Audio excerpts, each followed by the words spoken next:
సంతోషంగా ఉన్నట్టున్నారు. దేవుడు మీ సంతోషాన్ని సదాకాలం స్థిరపరచునుగాక. ఎవరో బాగలేరని ప్రభు చెప్తే వాళ్ళ గురించి నేను బాధపడి అనవసరంగా నేను బాధపడ్డా. అందరు బాగానే ఉన్నారు. అయితే దేవుడు మిమ్మల్ని దీవించునుగాక. ఏదో ఒకసారి సంతోషంగా చప్పట్లు కొడుతూ స్తోత్రాలు చెప్పండి.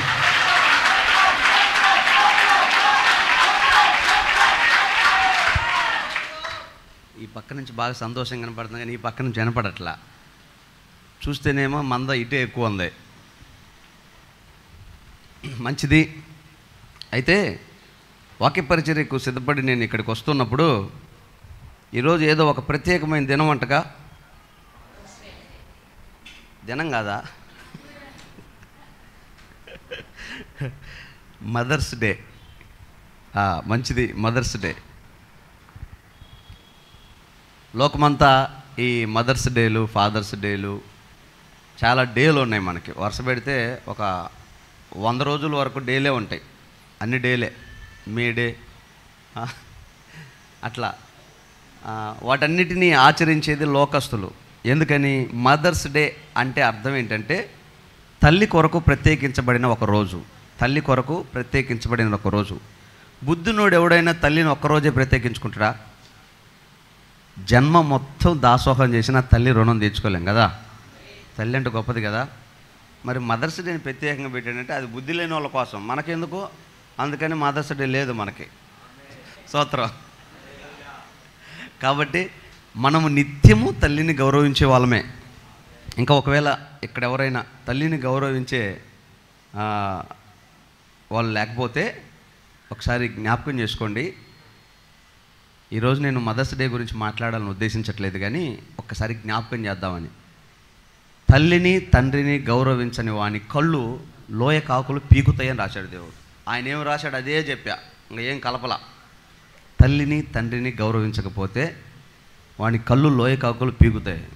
ఇంకొక మాట రాయబడింది, తల్లిని తండ్రిని సన్మానించకపోతే వాడు చచ్చిపోతాడని రాశాడు. తమ తల్లిని తండ్రిని సన్మానించిన వాడు దీర్ఘాయుష్మంతుడు, సన్మానించిన వాడు సగంలో చత్తాడని, అర్ధాయుష్వంతుడని. కాబట్టి తల్లిదండ్రులకు విధేయత లేని పిల్లలందరూ జాగ్రత్త. మీ డిగ్రీలు పనికిరావు, మీ బలం పనికిరాదు. మీ ఆయుష్కాలం ఇచ్చేది మీ తల్లిదండ్రులు సన్మానించినప్పుడే కలుగుతుంది. కాబట్టి అమ్మా, తల్లిని ఒకసారి జ్ఞాపకం చేసుకోండి. తల్లి విషయంలో తండ్రి విషయంలో జాగ్రత్తగా ఉండండి, వాళ్ళని గౌరవించండి. ఇక వృద్ధాప్యంలో ఉన్న వారికైతే ప్రత్యేకంగా వారిని శ్రద్ధ తీసుకోండి. వాళ్ళ రుణం తీర్చుకునే సమయం అది వృద్ధాప్యంలో. కాబట్టి వారిని గౌరవించండి. ఎట్లాగో లోకం పాపం ఎట్లా వాళ్ళని గౌరవించట్లేదు, పట్టించుకోవట్లేదు. ఇట్లాంటి దినం ఒకటి పెట్టినట్టున్నారు. చిన్నప్పుడు నేను ఒక కథ చదివేవాడిని. జపాన్లో జరిగిన యథార్థ సంఘటన ఏదో చెప్పారు. మన ఎవడాడు ముసలోళ్ళు పనికిరా చంపేయమని చెప్పాడు ఒక రాజు. 80 ఏళ్ళు దాటిన తర్వాత, 70-80 ఏళ్ళు దాటిన తర్వాత ముసలోళ్ళు ఇంకా మనకు పనికిరారు, వాళ్ళని చంపేసేయండి అని చెప్పాడు ఒక రాజు. హిట్లర్ కానీ అలెగ్జాండర్ తండ్రి కానీ ఎవరో, వాళ్ళు ఇంక మనకు అవసరం లేదు, వాళ్ళని పడేసేయండి అన్నాడు. అలాంటి రోజులు అనుకుంటా ఒక యవనస్తుడు తల్లిని తీసుకొని వెళ్తున్నాడంట. పేదరికమో మరి ఇంట్లో జరిగిన అసమాధానమో తెలియదు, కానీ ఆ తల్లిని తీసుకెళ్ళి పడేయటానికి తీసుకెళ్తున్నాడు. బండి ఎక్కించుకున్నాడు. ఎక్కడికి నాన్న అంటే, ఒక మంచి ప్లేస్కి తీసుకెళ్తారా, నిన్ను సమస్య అయిపోతుంది నీతోటి నాకు అని బండి రోడ్డు మీద ఆపి అడవిలోకి ఎత్తుకొని వెళ్ళిపోతున్నాడు ఆ తల్లిని. పోతూ ఉంటే ఆమె చెట్లు పట్టుకుంటుంది. చెట్లు పట్టుకుంటా ఉంది. ఈ చెట్లు లాగుతుంది, ఆ చెట్లు లాగుతుంది, ఈ చెట్లు లాగుతుంది, ఆ చెట్లు లాగుతుంది. చివరి ఆఖరికి భయంకరమైన అరణ్యంలోకి తీసుకెళ్ళి అక్కడ వదిలేసి చెప్పాడంటమ్మా, ఇక నీ వల్ల నాకు కానీ నా కుటుంబానికి కానీ ఉపయోగం లేదు, సమస్య అయిపోతుంది, అసమాధానం వస్తుంది, ఇక నువ్వు ఎక్కడే ఉండి బ్రతికితే బ్రతుకు, సస్తే సావు, అందుకే నేను ఇక్కడ వదిలిపెట్టడానికి వచ్చానంటే ఆ తల్లి అనిందంట, సరే నాయనా నువ్వు క్షేమంగా బతికితే నాకు అంతే చాలు, జాగ్రత్తగా వెళ్ళని. అయితే ఒక మాట అడిగాడంట, నేను నిన్ను మోసుకొని వస్తూ ఉంటే చెట్ల ఆకులన్నీ లాగేస్తా ఉన్నావు, చెట్ల కొమ్మలు దుంపేస్తా ఉన్నావు, దేనికి అని అడిగాడంట. ఆ తల్లి అనిందంట, అయ్యా నాకు అర్థమైంది నన్ను ఎక్కడ వదిలించుకోవడానికి నువ్వు వచ్చావని, అయితే నేను మరలా ఎక్కడ కనుక్కొని వెనక్కి వస్తానేమోనని చాలా దూరం నన్ను తీసుకొచ్చావు, మరి నన్ను ఇక్కడ వదిలేసి పోయేటప్పుడు నువ్వు దారికి గుర్తుపెట్టుకొని వెళ్ళాలి కదా, నీ గుర్తు కోసం నేను ఆకులన్నీ చింపేశానయ్యా నిన్నంటామా. అంత గొప్పది తల్లి. ఇలాంటి చాలా విషయాలు చరిత్రలో కవుల ద్వారా ఇతిహాసాల్లో కానీ కవుల్లో కానీ రాయబడిన మాటలు అవి తల్లి గురించి. ఈ భూమి మీద దేవుని తర్వాత మనం ఎవరికైనా రుణం ఉన్నామంటే మొదటి తల్లికే, తర్వాత తండ్రి కూడా, మొదటి తల్లే. కాబట్టి ఆ తల్లిని గౌరవించండి. ఇప్పుడు తల్లి దగ్గరికి వచ్చేసరికి మళ్ళీ ఇక్కడ ఇంకొక తేడా పడుతుంది. తల్లులు ఇద్దరు ఉంటారు భూమి మీద మనిషికి. ఒకటి కన్న తల్లి, రెండోది mother in law. Mother in law అంటే అత్త. అక్కోళ్ళకేమో పురుషులలో పుణ్య పురుషులు, పాపం మా పురుషులు వాళ్ళని కనీ పెంచి మీకు అప్పచెప్పింది కదా మదర్ ఇన్ లా, రెండో అమ్మ అత్త. పురుషులకేమో మనకు నెత్తిన పెట్టారు కదా కనీ పెంచి.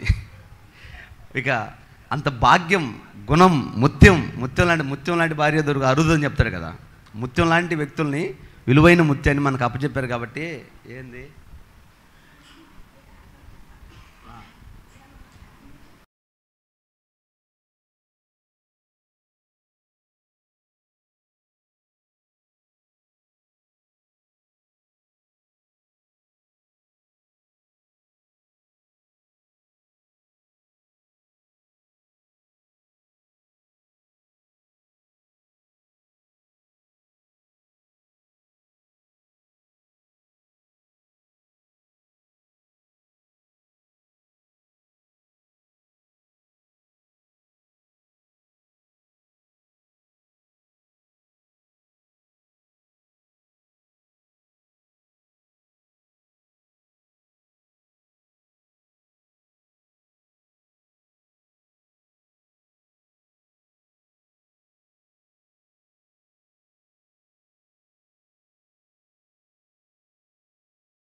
అట్లా అమ్మగారిని అత్తగారిని కొంచెం కనిపెట్టుకోండి, పలకరించండి, పరామర్శించండి. వాళ్ళ వృద్ధాప్యంలో వాళ్ళకు గుర్తుండే జ్ఞాపకాలు ఏమైనా ఉన్నాయంటే మీ పరామర్శే. ఎప్పుడైనా ఏ రోజైనా ప్రేమగా పిలిచి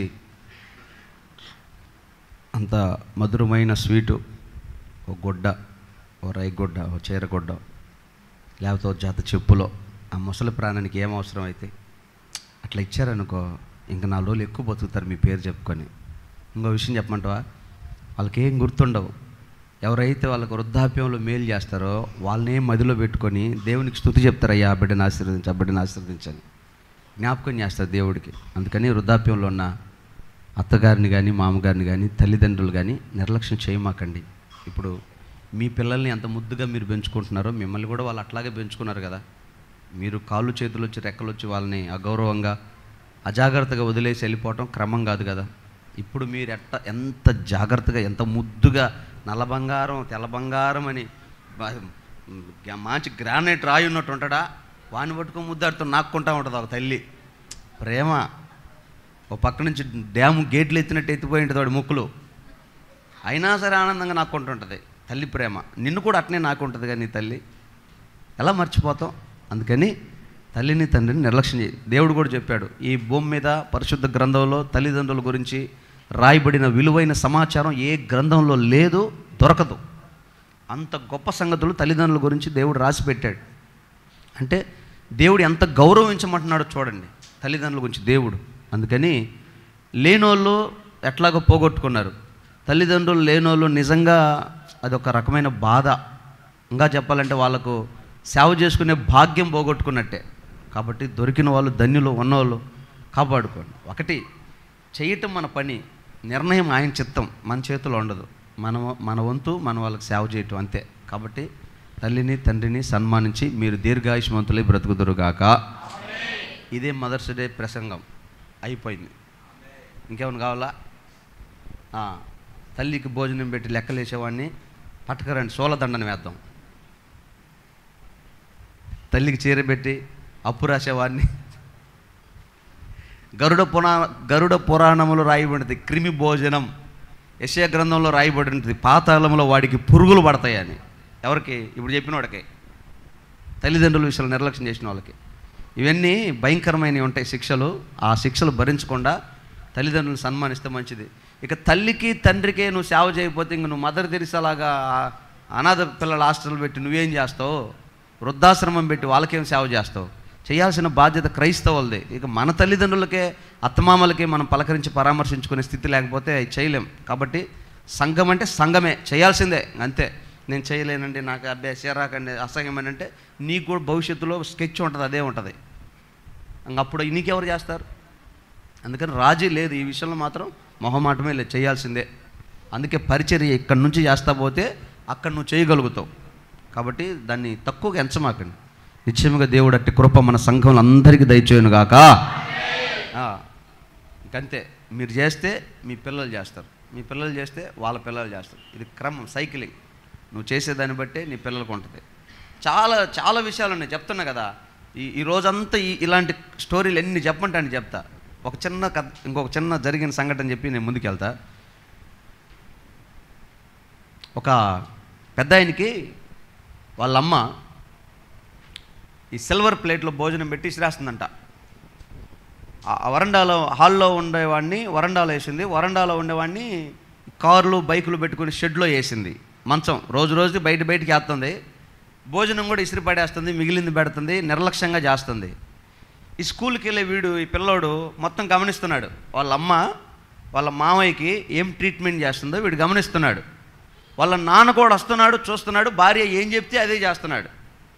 ఇద్దరు భార్యాభర్తలు మంచి అన్యోన్య దంపతులు అనుకుంటా, చాలా ప్రేమ కలిగిన వాళ్ళు. కలిసిమెలిసి చేస్తున్నారు. పెద్ద ఆయనకి ఇల్లు పెద్ద అయింది, ఉద్యోగం పెద్ద అయింది, ఆస్తి పెద్ద అయింది, సోకు మాత్రం వీళ్ళిద్దరిది. కలిసిమెలిసి పెడతా ఉన్నారు. వీడు జాగ్రత్తగా ఉన్నాడు. ఒకరోజు ముసలోడు బకెట్ దన్నేశాడు, చచ్చిపోయాడు. అందరూ ఇక చచ్చిపోయాడని చెప్పి ఆ కార్యక్రమాల్లో ఉంటే ఈ బొడ్డోడు ఏం చేశాడంటే వాళ్ళ తాత కర్ర, వాళ్ళ తాత ప్లేటు, వాళ్ళ తాత దిండు, వాళ్ళ తాతకు సంబంధించిన వస్తువులన్నీ ఆ షెడ్లో దాచి పెడుతున్నాడు. వీళ్ళమ్మ ఏడుస్తూనే ఉంది కానీ గమనిస్తుంది దాన్ని. అయిపోయిన తర్వాత, నాన్న తాతయ్య చనిపోయినప్పుడు అవన్నీ దాచిపెట్టావేంద్రా అంటే ఆడు చెప్పాడంట, రేపు నువ్వు కూడా ముసలిదాని అవుతావు కదా, నీకు కూడా ఇవే పెడతానన్నాడంట.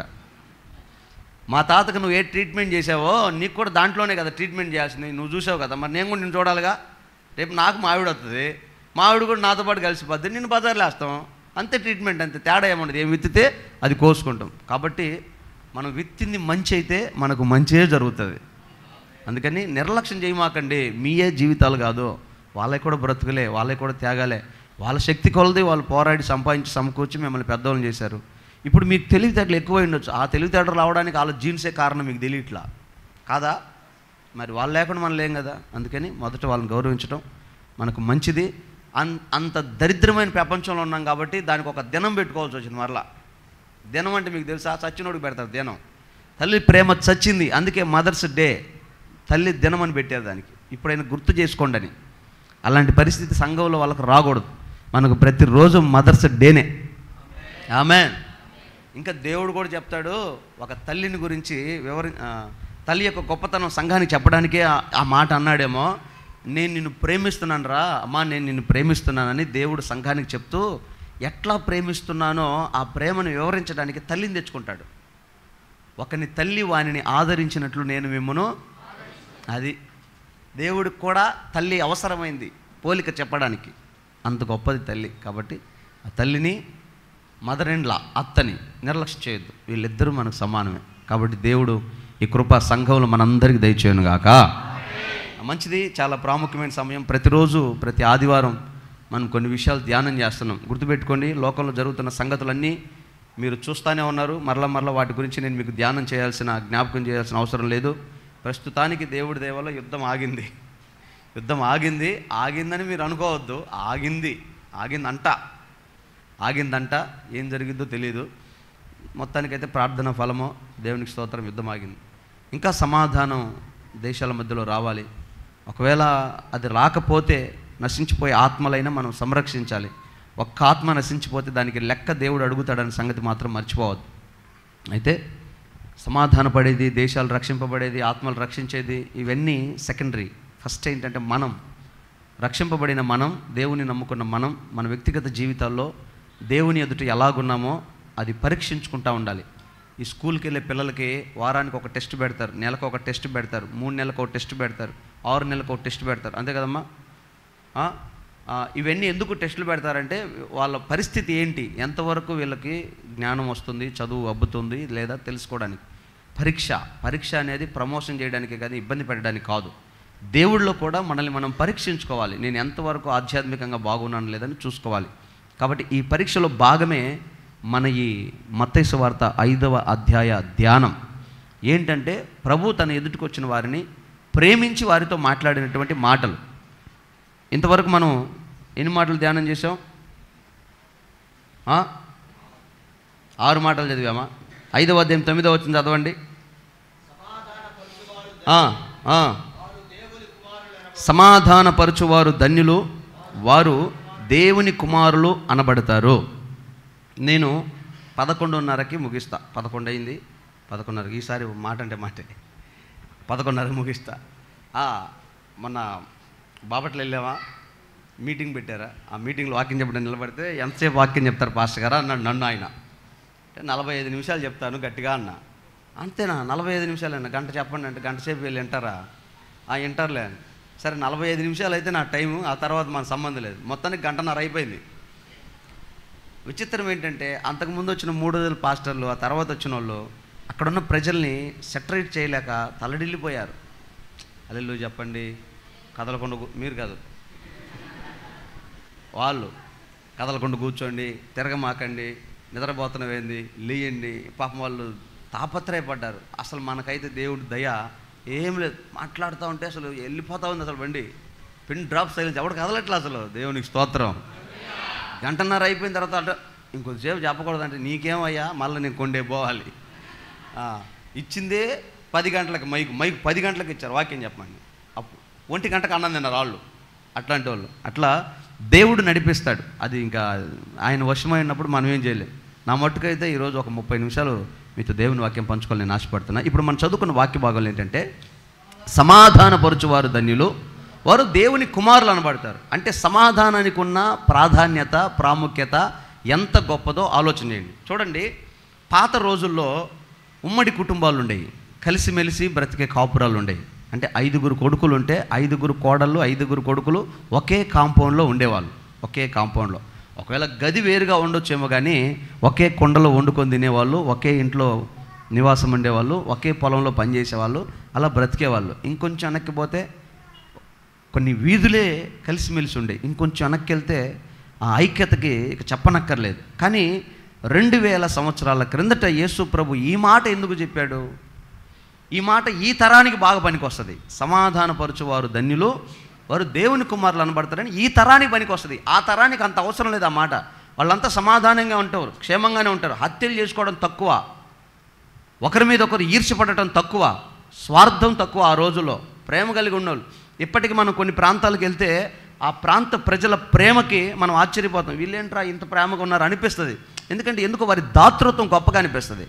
అలాంటిది ఆ రోజుల్లో సమాధానం గురించి దేవుడు ఇంత గట్టిగా ఎందుకు మాట్లాడాడంటే, ఒకవేళ ఈ తరములో ఈ మాట ధ్యానం చేస్తున్న మన బ్రతుకుల్లో సమాధానం కరువు అయిపోయిందేమో, కరువు అవుద్దేమో, అందుకే దేవుడు ఆ మాట చెప్పాడేమో.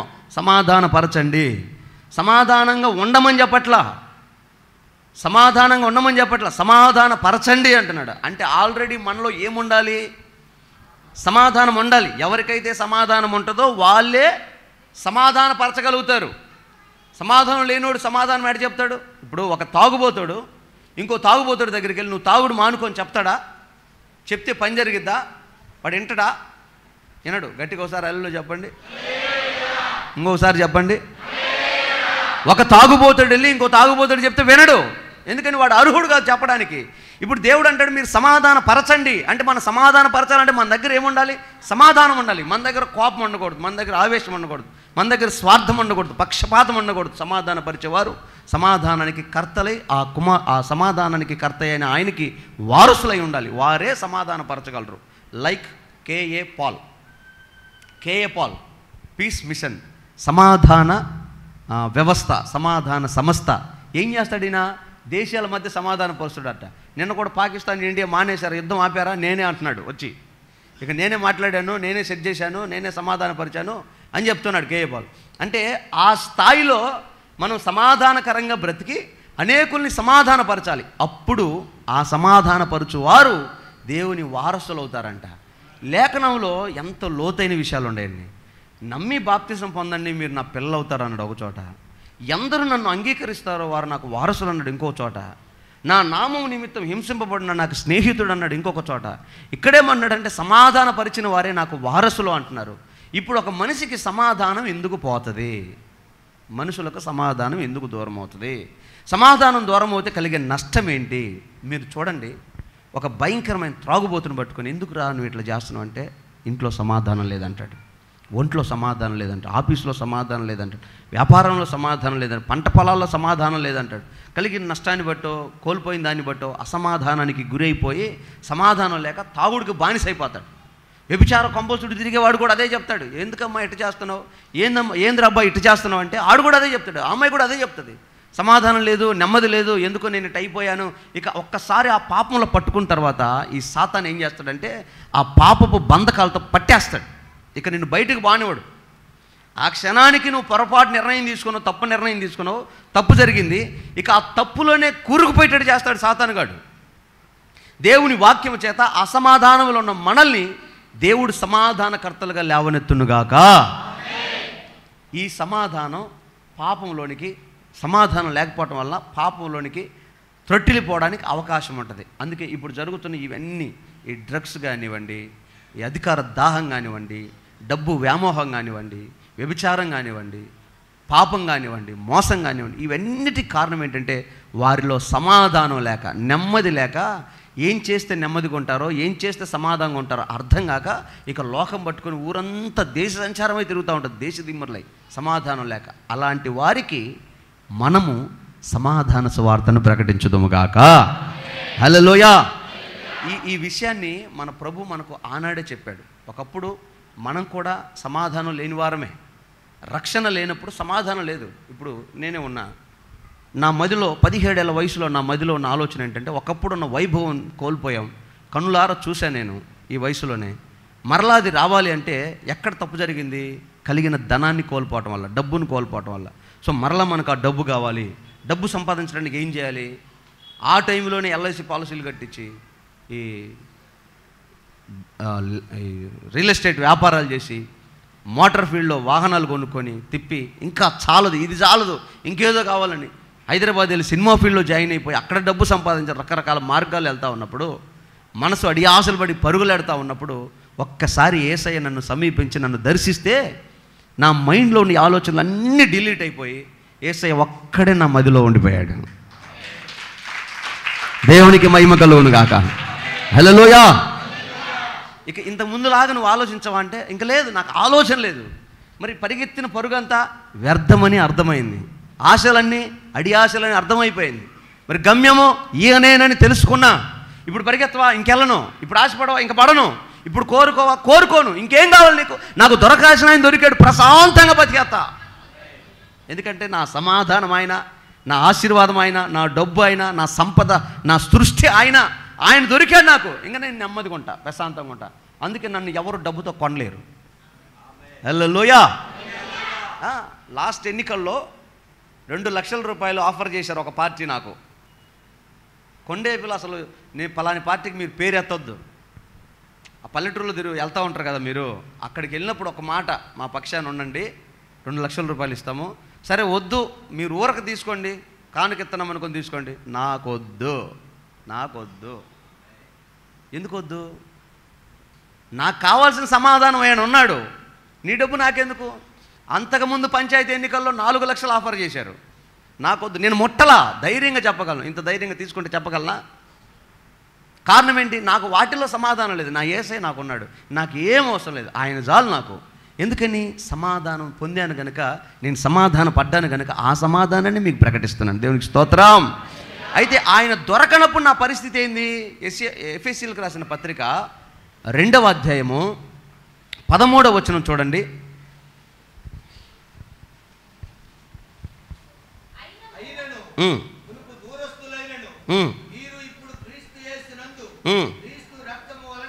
మునుపు దూరస్తులయ్యుండి ఇప్పుడు క్రీస్తు యేసునందు ఆయన రక్తము వలన సమీపస్తులై ఉన్నారు. ఆయన మన సమాధానమై ఉండి నీకు మాకు మధ్య ఉన్న ఆ ద్వేషం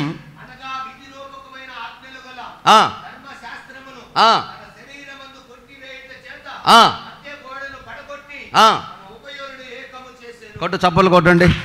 దేవునికి మహిమ కలుగును గాక. హల్లెలూయా.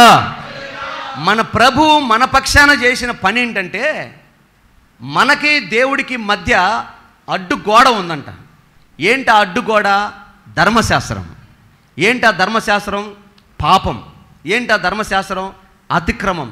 ధర్మశాస్త్రం గర్వం, అహంకారం, కులం, మతం, లోక సంబంధమైనది, మనిషిని దేవునికి దగ్గరకు రానివ్వకుండా చేసే ప్రతి అపవిత్రమైన కార్యం ధర్మశాస్త్రం అడ్డుగోడ. అది దేవుడు కనబడినివ్వట్లేదు. ఆయన చూస్తే చాలు మనకు సమాధానం వస్తుంది. ఆయనతో మాట్లాడితే చాలు మనకు సమాధానం వస్తుంది. దేవుని మనం కలుసుకుంటే చాలు నెమ్మది కలుగుతుంది. ఈ రోజున ప్రపంచమంతా కొండలు ఎక్కుతున్నారు, ఎగిరెగిరి గంటలు కొడుతున్నారు, దేవుని దర్శించడానికి ఎక్కడెక్కడో తిరుగుతున్నారు. కారణం ఏంటి? వాళ్ళ తాపత్రయం ఏంటంటే ఆ దర్శనం దొరికితే చాలు మేము నెమ్మదిగా బతుకుతాము, సుఖంగా బతుకుతామని వాళ్ళ ఆశ. సరే, వాళ్ళు పెట్టుకున్న అసత్యమైన దాన్నే సత్యం అనుకొని దాన్ని చూసి సెల్ఫ్ సాటిస్ఫై అవుతున్నాడు. నిజానికి అది చూసిన ఆనందం 10 నిమిషాలే. ఇక ఆ నుంచి బయటకు రాగానే మరలా మొదలవుతుంది ఇది కలవరం. లేదా ఖచ్చితంగా మొదలవుతుంది. నేనే సాక్ష్యం. పోయినంతసేపు తాపత్రయంగా ఉంటుంది, ఆత్రంగా ఉంటుంది. ఒక్కసారి పోయిన తర్వాత ఈ పక్కన మంచి బలమైనోడు ఒకటి పట్టుకొని నెట్టే పనిలో ఉంటాడు, తోసే పనిలో ఉంటాడు. పో అని చూసుకొని ఓయమ్మ చూసుకొని నెట్టెత్తర ఆడకపోతామా, ఇంకంతే అయిపోయింది. ఆ ఒక్క క్షణమే ఆ ఎగ్జైట్మెంట్ అంతా అక్కడ దాకా వెళ్ళేదాకే. ఆ తర్వాత మరలా మామూలే. కానీ ఈయన మన ప్రభు అయిన యేసుక్రీస్తు సమాధానకర్త అయ్యుండి ఏం చేశాడు? ఏ సమాధానం అయితే దేవుడి దగ్గర నుంచి మనకు రాకుండా అడ్డుకొని మన సమాధానాన్ని పోగొడుతుందో, మన ఆశీర్వాదాన్ని, మన సంతోషాన్ని పోగొడుతుందో, దాన్ని స్థిరపరచడానికి మన మధ్యలో ఉన్న అడ్డుగోడని బద్దలు చేశాడంట ఆ రక్తముతో. దేవునికి స్తోత్రం. హల్లెలూయా. యేసు రక్తము చేత మన అసమాధానాన్ని బద్దలు చేశాడు. ఇంకా సమాధానమే. ఏంటి సమాధానం? పొరపాటు ఏదైనా జరిగిందా? నువ్వు డైరెక్ట్ దేవుడితో మాట్లాడచ్చు. ప్రభువా, పలానా తప్పు చేశానయ్యా, నిజంగా అది తొందరపాటే, పొరపాటే, ఆవేశమే, నన్ను క్షమించయ్యా.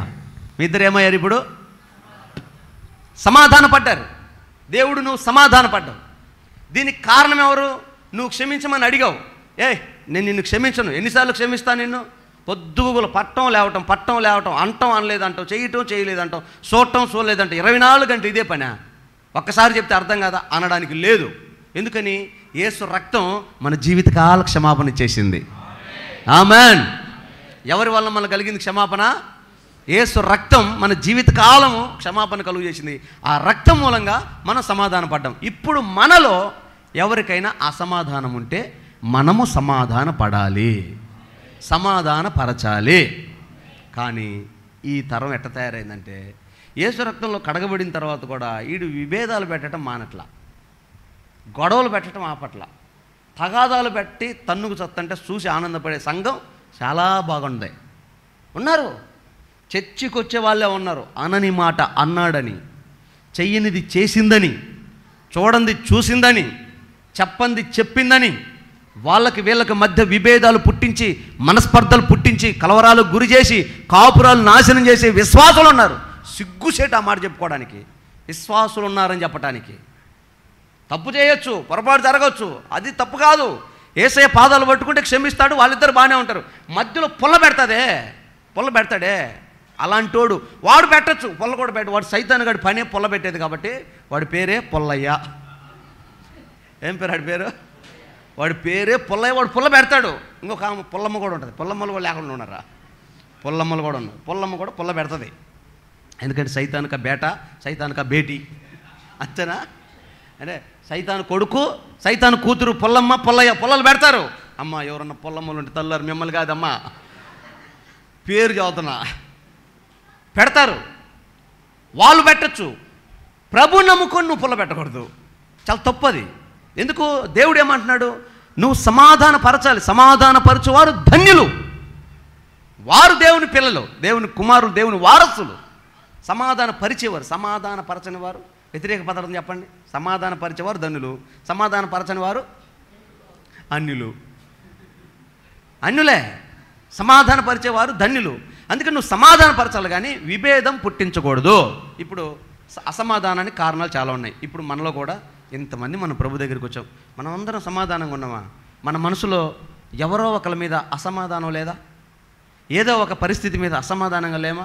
నేను అసమాధానంగా లేనన్నయ్య అన్న వాళ్ళు ఎవరు ఉంటే అల్లులు చెప్పండి. కుమారకొక్కతి పిచ్చిది కాబట్టి ఆ తల్లి ఎవరితో తగాదాలు పోకుండా, ఎవరితో గొడవ పెట్టుకోకుండా ప్రభు ఉంటే సాలుగా బతుకుతాడు చచ్చింది.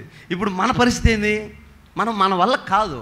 ఎందుకంటే మనము గొడవ పెట్టుకోకుండా, అవతలను చూసి కుళ్ళుకొని సావకుండా, అవతలను చూసి ఈర్ష్యపడకుండా, విభేదాలు మనసు రాకుండా మనం బతకలేం. కానీ ఆ బతుకు తప్పది. ఎట్లా? ఏమైందన్నయ్య? నా మనసులోనే కదా ఉంటుంది, ఎవరి పాపం వాళ్ళకు ఉంటుందిలే, ఎవరిది వాళ్ళకు ఉంటుందిలే. ఆహా, కుదరదు. నువ్వు ఒక్కసారి యేసయ్య దగ్గరకు వచ్చి నీ ఆరాధన ఆయన అంగీకరించాలన్నా, నీ ప్రార్థన మనవి ఆయన వినాలన్నా, నీ విజ్ఞాపన ఆయన దగ్గరికి చేరాలన్నా, నువ్వు దేవుని మందిరంలోకి రాగానే ఏదో నీ శరీరంలో ఒక బాధ, నీ శరీరంలో ఒక రోగం, నీ ఒంట్లో ఒక సమస్య, నీ గుండెలో గూడు కట్టుకున్న బాధ, దానికి సంబంధించిన అన్ని గుళ్ళోకి తీసుకొచ్చి యేసయ్య దగ్గర మోకరించి ప్రభుతో చెప్తావు, ప్రభువా ఈ వారంలో నాకు ఇది కావాలి, ఈ వారంలో నా పిల్లలు ఇది ఎక్కాలి, ఈ వారంలో నాకు నా జీవితంలో ఈ మేలు జరగాలని నువ్వు ఆశపడి ప్రభు దగ్గరికి వచ్చావు, చేతులు ఎత్తి ప్రార్థన చేస్తున్నావు, ఆరాధన చేస్తున్నావు, దేవుడు అవన్నీ వింటున్నాడు. కానీ అవన్నీ దేవుడు నిన్ను అంగీకరించాలంటే దానికి మొదటగా దేవుడు ఒక చిన్న లింకు పెట్టాడు. మత్తయి సువార్త 5వ అధ్యాయము 23వ వచనం చూడండి.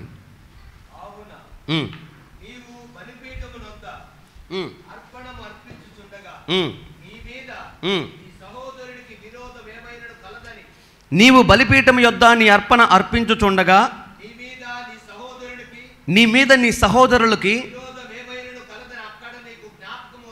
విరోధము ఏమైనా కలదేమోనని అక్కడ నీకు జ్ఞాపకం వచ్చిన ఎడల, అక్కడ ఆ బలిపీఠం ఎదుట నీ అర్పణము విడిచిపెట్టి, అబ్బో, హలో, మీరందరూ గుప్పిలి బియ్యం తీసుకొస్తున్నారా? గుప్పిలి బియ్యం తెచ్చేవాళ్ళు హల్లెలూయా చెప్పండి. వాయమ్మ, మిగతా వాళ్ళని తేవట్లేదా? నా బియ్యం కూడా మీరే తింటున్నారా? చిన్నప్పుడు బడిలో బలపం పోయింది బ్యాగులోది, పోతే నా బలపం పోయింది, బలపం ఇంత నా బలపం పోయింది గోల్ చేస్తుంటే పక్కన అరే మనం అందరం బియ్యం పెడదాం అన్నాడు. ఎందుకన్నా? దొంగతనం చేసినాడు కడుపు నొప్పి వస్తుందంట. అప్పుడు తెలియదు అమాయకుడిని కదా, ఇంటికి వెళ్ళి 1 కేజీ బియ్యం తీసుకొచ్చా, పెట్టండి రా అందరికీ పెట్టండి రా అని. బలపం ఎంత? పావల. బియ్యం ఎంత? 10 రూపాయలు. పావల బలపం కోసం 10 రూపాయలు పోగొట్టు పెట్టి కడుపు నొత్తుందండి. బియ్యం తింటే కడుపు నొప్పి కాలు నొప్పి వస్తుందా? అందరికీ వచ్చేది కడుపు నొప్పి, అర్థమైతే వచ్చేది కదా. అట్లా నా బియ్యం కూడా మీరే తింటున్నారా? యాజకుడికి ఇవ్వవలసిన ప్రథమ అర్పణ, మొదటి ముద్ద, నీ ఆశీర్వాదానికి కారణమైన మొదటి ముద్ద, ఆ పిడికిలు గుప్పిలు బియ్యం నాయ నాకు ఇవ్వండి. వాస్తవానికి అవి నేనే తీసుకోను, మరలా నేను మీకే పంచుతా. హల్లెలూయా. మీరు తింటున్నాను అయ్యే కదా. గుప్పిలు బియ్యం ఆశీర్వాదం అందులో ఉంది. ఇంకా లేఖనాల్లోకి వెళ్తే టైం అయిపోతుంది చెప్తున్నా. ఎహెజ్కేలు గ్రంథంలో రాయబడింది, నీవు నీ కుటుంబం ఆశీర్వదించబడినట్లుగా నీ పిండు పిసుకు ముద్దలో మొదటి ముద్ద నీ యాజకుడికి ఇవ్వు తీసుకెళ్ళి అంటాడు దేవుడు. మొదటి ముద్ద దేవుడిది, దేవుడికి ఇవ్వాలి, యాజకుడికి ఇవ్వాలి. కాబట్టి మొదటి గుప్పిలి తీసుకుని మందిరంట, మొదటి పిడికెడు కందిపప్పు, మొదటి పిడికెడు సబ్బు, మొదటి పిడికెడు తిరగమాత గింజలు, మొదటి పిడికెడు గోంగూర, మొదటి పిడికెలు బియ్యం, మొదటి పిడికెల నూనె, మొదటి పిడికెలు ఏది ఉందో అది మొదటిది నాది తీసుకొచ్చేయాలి. అవన్నీ తీసుకొచ్చి దేవుడు మిమ్మల్ని ఆశీర్వదించును గాక. అందులో దీవెన ఉంది, అందుకని తీసుకురావాలి. అయితే దేవుడు ఇక్కడ అంటాడు, మనలో కలిగిన ఆ అసమాధానం ఏదైనా మనం దేవుని మందిరానికి ఇవన్నీ తీసుకొని వచ్చి కూర్చొని మోకరించి ప్రార్థన చేస్తున్నప్పుడు దేవుడు ఆ ప్రార్థన ఆలకించాలంటే అంట మన గుండెల్లో ఉన్న అసమాధానం ఒకటి ఉంటుందంట. ఏంటి అసమాధానం? మీలో ఎవరైనా మీ సహోదరుని మీద విరోధం ఏమైనా ఉన్న ఎడల, సహోదరుడు నీ పక్కన ఉన్నవాడు కావచ్చు, నీ పక్కన ఉన్న ఆమె కావచ్చు, నీ ఇంటి పక్కన ఆమె కావచ్చు, నీ ఇంట్లో ఆమె కావచ్చు, నీ ఇంట్లో కానీ, నీ ఇంటి పక్కన కానీ, నీ చర్చిలో నీ ప్రక్కన కానీ, నీ ముందు కానీ, సేవకుడు కానీ, సంఘం కానీ, సహోదరులు ఎవరైనా నీకు వారికి మధ్య విరోధం ఏదైనా ఉందంటే ఇక నీ అర్పణ, నీ కానుక, నీ ఆరాధన, నీ విజ్ఞాపన, నువ్వు మొరపెట్టుకునే ఆ మొర దేవుడి దగ్గరికి వెళ్ళదంట, దేవుడు అంగీకరించడంట. అప్పుడు మరి ఇంక మనం చేసేదంతా ఏమైపోయింది? అప్పుడు వ్యర్థమేగా, రోసమ్మ బాయిలో పోసినట్టేగా, వేస్టే కదమ్మా, వేస్ట్ అయిపోతాయి కదా. ట్యాంక్ నిండిపోయింది, వాటర్ అని బయటకు వస్తున్నాయి, ట్యాంకులో ఉంటాయి ఆ పట్టు నీళ్ళని ఇంకా పక్కెళ్ళిపోతాయి కదా. ఇప్పుడు దేవుడు ఆల్రెడీ నీ హృదయాన్ని ఫుల్ఫిల్ చేశాడు. సమాధానం లేదు, సమాధానం ఉంటేనే అందులోకి వస్తుంది ఆశీర్వాదం కానీ, స్వస్థత కానీ, మేలు కానీ, నెమ్మది, సమాధానం కానీ అక్కడ ఉంటేనే వస్తాయి. ఆల్రెడీ నువ్వు విరోధము చేత నింపుకున్నావు నీ హృదయాన్ని. నువ్వు చెప్పేవి దేవుడి దగ్గరికి ఎట్లా వెళ్తాయి, నువ్వు ఇచ్చేవి దేవుడు ఎట్లా అంగీకరిస్తాడు, దేవుడు నిన్ను ఎట్లా ఆశీర్వదిస్తాడు? కాబట్టి నీ జీవితంలో విరోధమైన మనసు పెట్టుకొని దేవుని నువ్వు ఎంత ఆరాధించినా దేవుడి ఆశీర్వాదాన్ని పోగొట్టుకుంటావు. ఈ ఆరాధనకు తగిన పునరుద్ధానపు శక్తి, పునరుద్ధాన బలం, దేవుని ఆశీర్వాదం, దేవుని అద్భుతములు చేయు శక్తి నువ్వు అనుభవించలేవు. ఉట్టిగా వస్తావు, ఉట్టిగా వెళ్ళిపోతావు తప్ప మేలు పొందలేవు. అదే గనక నిన్ను నువ్వు తగ్గించుకొని, నిన్ను నువ్వు ఒప్పుకొని, ఆ విరోధమైన భావం ఏదైనా ఉంటే తీసేసుకొని విడిచిపెట్టగలిగితే దేవుడు అద్భుతంగా నేను ఆశీర్వదిస్తాడు ఇక్కడ. హల్లెలూయా. ఇంకా చెప్పాలంటే ఒకవేళ నీ విరోధానికి కారణమైన వ్యక్తులు ఇక్కడే కనుకుంటే దేవుడు అంటాడు ఇంకా అసలు ఆరాధన ఆపేసి, ప్రార్థన ఆపేసి ఫస్ట్ వెళ్ళి సమాధాన పడమని ఒక అవకాశం. ఆరాధన అయిపోయిన తర్వాత సరాసరి గురికి వెళ్ళి గట్టిగా కౌగిలించుకొని సమాధానపడి ప్రేమ వందనాలు చెప్పుకొని కౌగిలించుకొని పలాని విషయంలో నేను నీ మీద బాధ పెట్టుకున్నాను, నన్ను క్షమించండి అని అడగలిగితే ఇక మీ అంత ధన్యుల విశ్వాసం లేనే లేరు భూమి మీద. ఆమేన్. ఆ క్షణం నీ మొర దేవుడు వింటాడు, నీ ప్రార్థనకు ప్రతిఫలం ఇస్తాడు నిశ్చయముగా.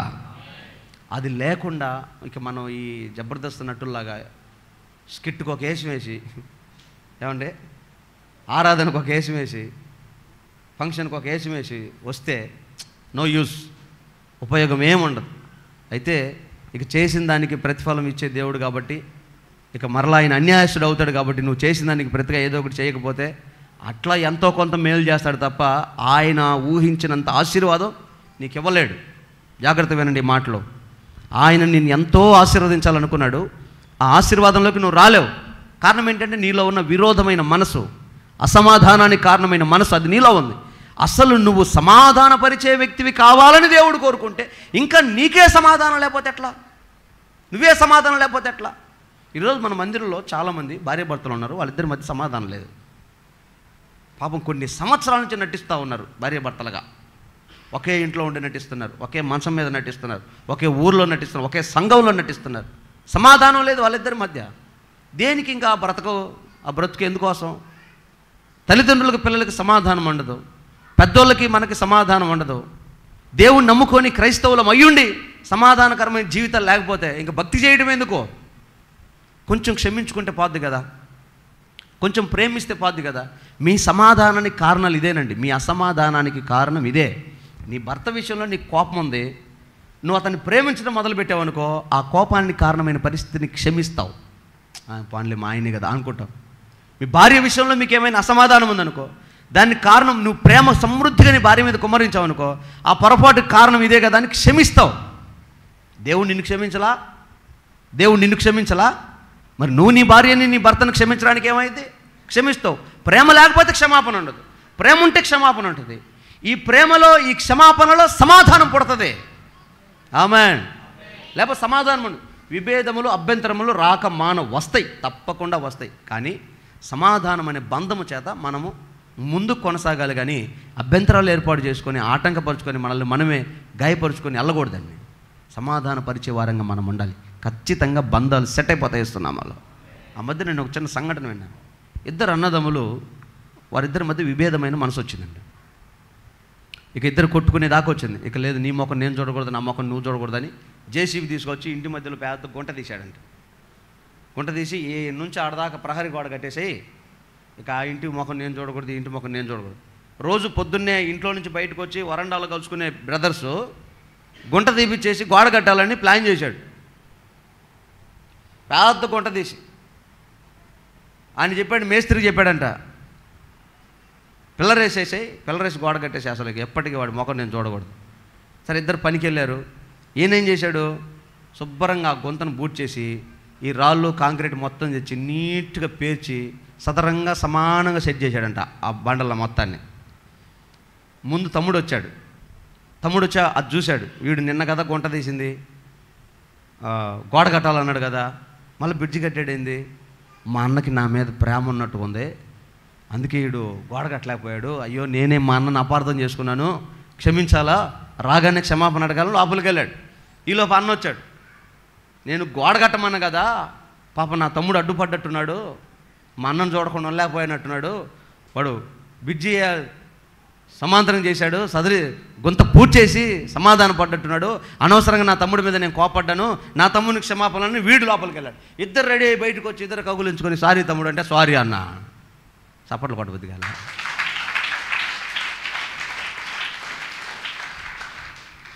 ఒకరికొకరు అట్లాగే ఫీల్ అయిపోతున్నారు. ఇప్పుడు మధ్యోడు వచ్చి మీ బొందరా మీ బొంద నేను కట్టింది అన్నాడు అనుకో, ఏమైద్ది, మళ్ళా ఫైటింగ్ మొదలైంది. కానీ వాడు సైలెంట్గా ఉన్నాడు కట్టినోడు. ఎందుకని వాళ్ళు సమాధాన పరిచయాలు, వాళ్ళు సమాధాన పడ్డారు, ఇంకా అది అంతటితో ఉండని. ఈరోజు మనం కూడా దేవుని విషయంలో, ఆత్మీయుల విషయంలో, దైవజనుడి విషయంలో దేవుడికి మనకు మధ్య ఉన్న, భార్య భర్తల మధ్య ఉన్న అసమాధానాన్ని అసమాధానంగా ఉండనివ్వకుండా సమాధాన పరిచే వారముగా, క్షమాపణ అడిగితే సెట్ అయిద్దా, ఏదైనా కానుకిస్తే సెట్ అయిద్దా, ఏదైనా గిఫ్ట్ ఇస్తే సెట్ అయిద్దా, లేకపోతే భోజనం పెడితే సెట్ అయిద్దా, ఏం చేస్తే సమాధాన పడతాడో అది ఆలోచించి సమాధాన పడటానికి కారణాలు వెతికి సమాధాన పరిస్తే మనము ధన్యులమో. హల్లెలూయా. నువ్వు ధన్యుడవో ధన్యురాలవో అవ్వాలంటే అసమాధానానికి కారణమైన దాన్ని తుంచి సమాధాన పరచుదురుగాక. అలా సమాధాన పరిచిన వారే దేవుని వారసులు, దేవుని పిల్లలు, దేవుని రాజ్య వారసులు అయిపోతారు వాళ్ళు. కాబట్టి అందుకే సమాధానపరచువారు. యేసయ్య తండ్రితో మనల్ని ఎలా సమాధానపరిచాడో మనం కూడా సంఘంగా లోకాన్ని, అన్యుల్ని, నామకార్థుల్ని, పడిపోయిన వాళ్ళని, ఓడిపోయిన వాళ్ళని తండ్రితో సమాధానపరచాలి, సేవలో సమాధానపరచాలి. ఈరోజు చూడండి, సేవకుల మధ్య సమాధానం లేదు, సంఘాల మధ్య సమాధానం లేదు, విశ్వాసుల మధ్య సమాధానం లేదు. కానీ సమాధానంగా ఉన్నట్టుగానే పలకరించుకుంటా, ప్రైజులాడన్నా, చేతులు ఎత్తి దండం పెడతా, ప్రైజులాడన్నా అని వస్తుందే, చేతులు మాత్రమే వందనాలు, లోపల అసలు కత్తులు బుల్లెట్లు పోతుంటాయి వాడికి, అవి తగలవు. కానీ చేతులు మాత్రమే వందనాలు చెబుతాయి, కానీ లోపల మాత్రం ఫైరింగ్లో ఉంటుంది. అర్థం చేసుకోండి, ఆలోచన చేయండి. ప్రేమ అనురాగాల మధ్యలో, ప్రేమ ఆప్యాయతల మధ్యలో గొప్ప సమాధానం స్తంభం వేసుకొని ఉంటుందంట. ఆమేన్. మీ సమాధానాన్ని పోగొట్టుకోవద్దు. అందుకే చెప్తాడు దేవుడు, పోరాడేటప్పుడు మనము అంధకార చీకటి శక్తులతో పోరాడేటప్పుడు అంట సమాధానం అన్న జోడి. ఎఫెసీ పత్రిక 6వ అధ్యాయము చివరి వాక్యం అది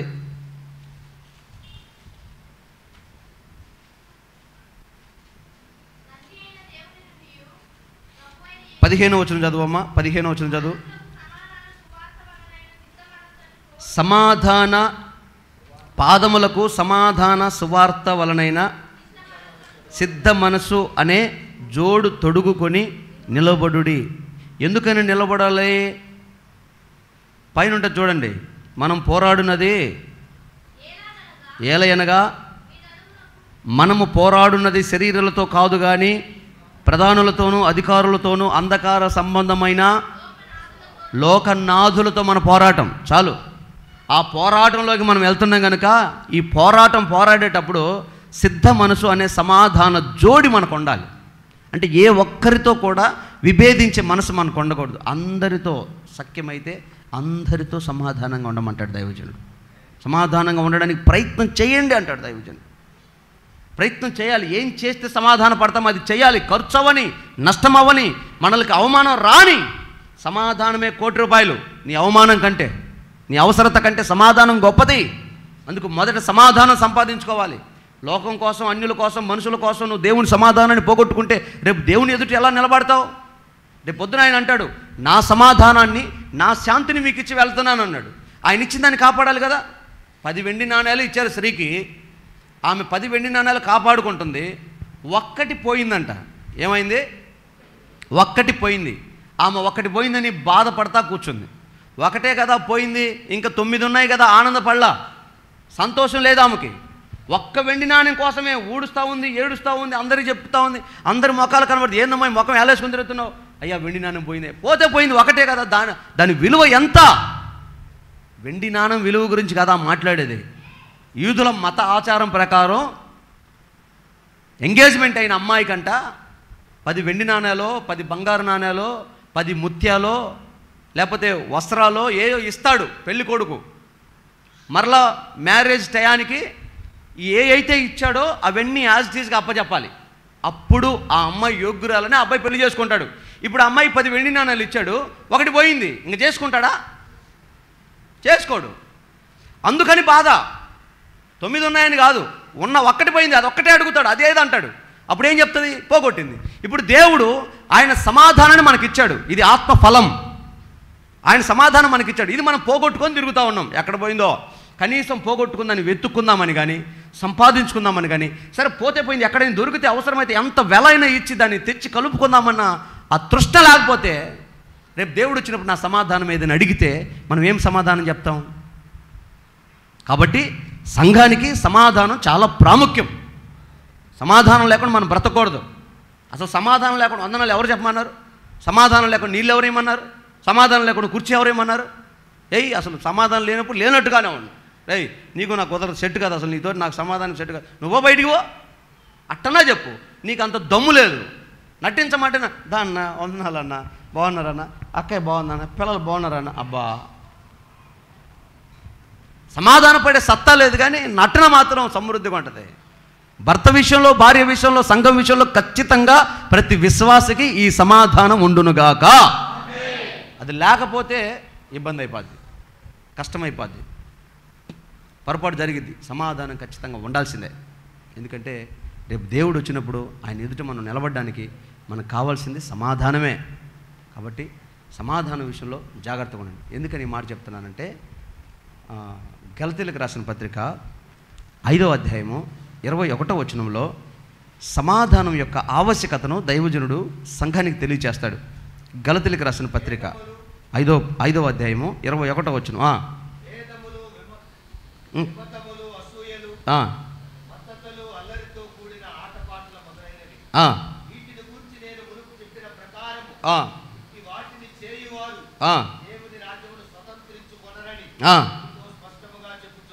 చాలు. ఆ కింద 22వ అధ్యాయంలో కూడా అయితే ఆత్మఫలం ఏమనగా ప్రేమ, సంతోషము, సమాధానము. అంటే దైవజనుడు సంఘంతో అక్కడ చెప్తున్న మాట ఏంటంటే, ఆత్మానుసారంగా నడుచుకోవడానికి మీరు ప్రయత్నం చేయండి, శరీరానుసారంగా ఉండొద్దు. శరీరానుసారంగా ఉన్న వాళ్ళకి లోకము, పాపము, వ్యభిచారము, మత్సరము ఇవన్నీ కలుగుతాయి. ఆత్మానుసారంగా ఉన్న వాళ్ళకి ప్రేమ, సమాధానం ఉంటుంది. ఒకవేళ ఎవరికైనా ఈ సమాధానం లేకపోతే, ఈ ప్రేమ లేకపోతే, వారు దేవుని రాజ్యమును ఏం చేయరంట? అదేనా? దేవుని రాజ్యమును స్వతంత్రించుకొనరని మీతో స్పష్టముగా చెప్పుచున్నాను. ఇప్పుడు దేవుని రాజ్యానికి వెళ్ళాలంటే మనకేం కావాలి? హలో, అందరూ ఒకసారి గట్టిగా అల్లు చెప్పండి. మనం దేవుని రాజ్యంలో అడుగు పెట్టాలంటే మనకు కావాల్సిన క్వాలిఫికేషన్ ఏంటి? సమాధానం. సమాధానం లేకపోతే మన దేవుని రాజ్యంలోకి వెళ్ళలేం. ఇక క్లియర్ స్పష్టంగా చెప్పాడు. చాలాసార్లు దైవజనుడు పౌలు గారు మాట్లాడేటప్పుడు ఇది నా హెచ్చరిక, ఇది నా హితబోధే కానీ ఆజ్ఞ కాదు అంటాడు. అంటే ఖచ్చితంగా ఉండండి అని నేను చెప్పట్లేదు, కానీ ఉంటే మంచిది అంటాడు దైవజనుడు. కానీ ఇక్కడ ఏమంటాడంటే స్పష్టంగా క్లియర్గా చెప్తున్నా, ఏంటి? నీకు సమాధానం లేకపోతే నీకు దేవుని రాజ్యం లేదు. ఇప్పుడు మనం ఇక్కడికి వచ్చింది ఎందుకు? ఈ మందిరంలోకి వచ్చింది ఎందుకు? దేవుని రాజ్యం కోసమా? ఈ లోకం కోసమా? దేవుని రాజ్యం కోసమే కదా. గట్టిగా చెప్పండి. దేవుని రాజ్యం కోసమే కదా. మరి దేవుని రాజ్యమే నీకు కావాలన్నప్పుడు బాప్తిసం పొందేవా? బాప్తిసం పొందన వాళ్ళు చెప్పండి.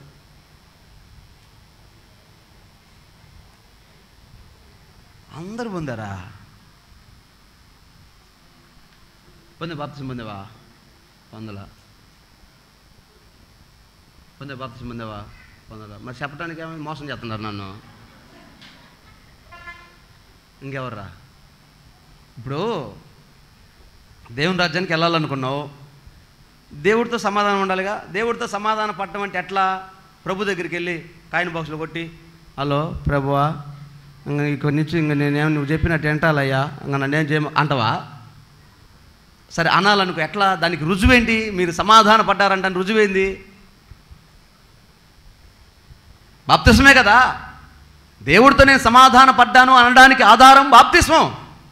నీకు ఆ బాప్తిస్మం అక్కర్లేదు అన్నావంటే నువ్వు దేవుడితో సమాధాన పడాల్సిన అవసరం లేదు. నాకు దేవుడు అవసరం లేదు అని ఇండైరెక్ట్గా సిగ్నల్ ఇచ్చినట్టే.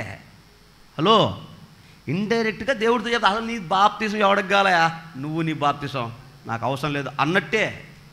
బాప్తిస్మం దాటిపోవటం అంటే ఏమనుకుంటున్నారు మీరు? అదే సరదాగా అనుకుంటున్నారు మీరు. బాప్తిస్మం దాటిపోతున్నావంటే దేవుడితో సమాధానం అవసరం లేదా, అసలు దేవుడు నాకు అవసరం లేదు అన్నట్టే. ఆయన నువ్వు మరి ఎందుకు వస్తున్నావు నాకు అర్థం కావట్లేదు. పిలవని పేరంట అని పెళ్ళికి వచ్చినట్టే.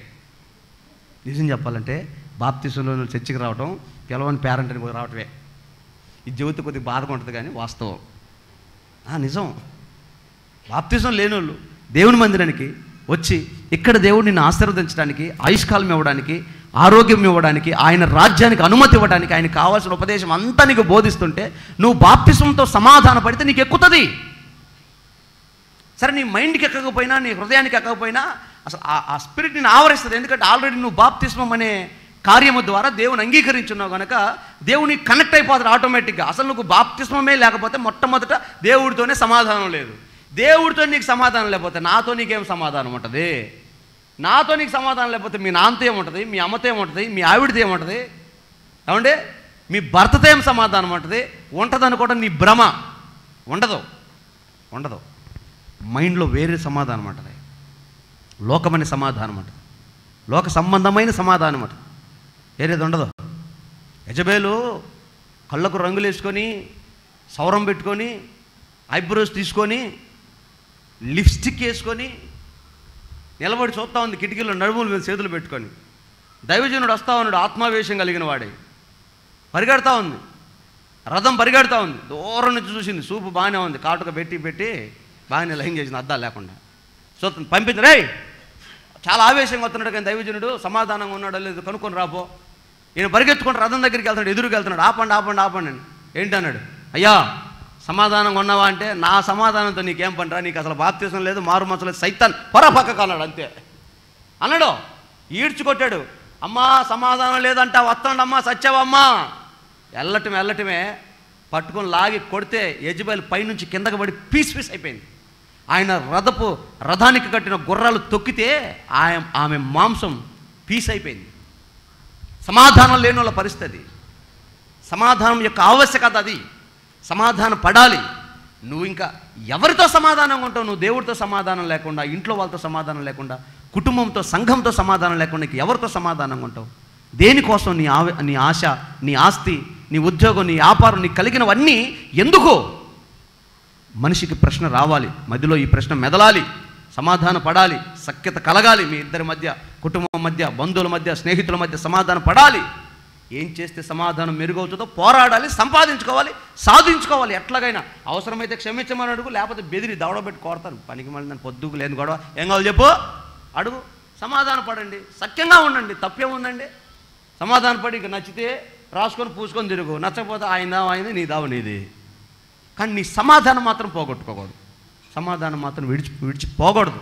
ఎందుకని పోకూడదంటే సమాధానం లేని వారికి దేవుని రాజ్యంలో ప్రవేశం లేదు. కాబట్టి సమాధానం ప్రాముఖ్యము, సమాధానం ముఖ్యము. అందుకే యేసయ్య తన యొద్దకు వచ్చిన వారు, ఇది లోకంలో చెప్పే సువార్త కాదు, సంఘానికి చెప్తున్న మాట. సంఘమా, నువ్వు యేసయ్య దగ్గరకు వచ్చావు, ఆయన కొండ ఎక్కి తన యొద్దకు వచ్చిన వారి వైపు చూసి ఇలాగ మాటలాడని ఆరంభించి చెప్తున్న మాట, సమాధానపరచువారు ధన్యులు, వారు దేవుని రాజ్యంలో ప్రవేశిస్తారు, దేవుని వారసులు అనబడతారు, దేవుని కుమారులు అనబడతారు, దేవుని చూస్తారు, దేవుడితో మాట్లాడతారు. సమాధానములోనే ఈ ఆశీర్వాదాలన్నీ ఉన్నాయి. కాబట్టి మొదట మీరు సమాధానాన్ని వెతుకుదురుగాక. కాబట్టి సమాధాన పడండి.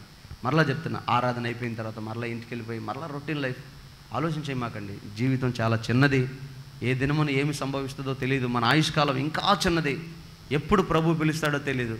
వెళ్ళే లోపే సమాధానపడు. నువ్వేం సాధించాలనుకున్నావు, ఏం సంపాదించాలనుకున్నావు, గురి కలిగా ఉన్నావుగా, నీ మార్గంలో వెళ్తున్నావు కదా, సమాధానాన్ని చేతపట్టుకొని వెళ్ళు. ఒకవేళ ప్రభు ఎదురుపడితే, అయ్యా నేను సమాధానంగానే ఉన్నానని ప్రభుతో చెప్పగలుగుతావు. సమాధానం లేకపోతే ఎట్లాగండి? అందుకే ఎవరితో విభేదాలు వద్దు, ఎవరితో గొడవలు వద్దు, కక్షలు వద్దు, విరోధమైన మనసు వద్దు. సమాధానంగా బ్రతుకుదాం. అది నీకు, నీ పిల్లలకు ఆశీర్వాదం అగుతుంది. ఇస్తున్నామలా హల్లెలూయా. ఊర్లో అందరితో తగాదాలు పెట్టుకొని మంచి చిల్లర కొట్టు పెట్టి ఊర్లో అందరు నీ కొట్టుకే వస్తారా అలా మర్మాలు నీకు అర్థం కాల. ఊర్లో చిల్లర కొట్టు పెట్టాడు ఒకడు, దారిని పోతే ఎవరితో గొడవ పెట్టుకొని ఇంటికి పోడంట, ఊర్లో అందరితో తగాదాలే. ఇక ఊర్లో వాళ్ళు ఆడు కొట్టుకొస్తారా? రారు. ఎందుకు వస్తారు? నాయన వాడు నోట్లో నోరు పెడితే మంచోడు కదరా వాడు అనుకుంటాను. సమాధానంతో ఉంటే అసలు నీ సంబంధం లేకపోయినా వచ్చి ఒక 2 నిమిషాలు అటు కూర్చొని కొద్దిసేపు మాట్లాడి వెళ్ళిపోతావు. ఎందుకంటే నీ మాటే సమాధానకరంగా ఉంటుంది కాబట్టి, నీ ప్రవర్తన సమాధానకరంగా ఉంటుంది కాబట్టి, నీ పరిచర్య నీ ఆతిథ్యం సమాధానకరంగా ఉంటుంది కాబట్టి నిన్ను సమీపించాలని ఆశపడతారు. కాబట్టి సమాధానకరమైన వాతావరణం కలుగును గాక. అందుకే దేవుని రాజ్యానికి వెళ్ళాలని ఆశపడితే సమాధానం లేకుండా బ్రతకొద్దు, సమాధానం కలిగే నువ్వు బ్రతుకుదువు గాక. యెషయా గ్రంథం 32వ అధ్యాయం 17వ వచనంలో సమాధానం ఎలా కలుగుతుందో, సమాధానం ఎలా కలుగు చేస్తాడో దేవుడు అక్కడ మాట్లాడుతున్నటువంటి మాట చూడండి. యెషయా గ్రంథం 32.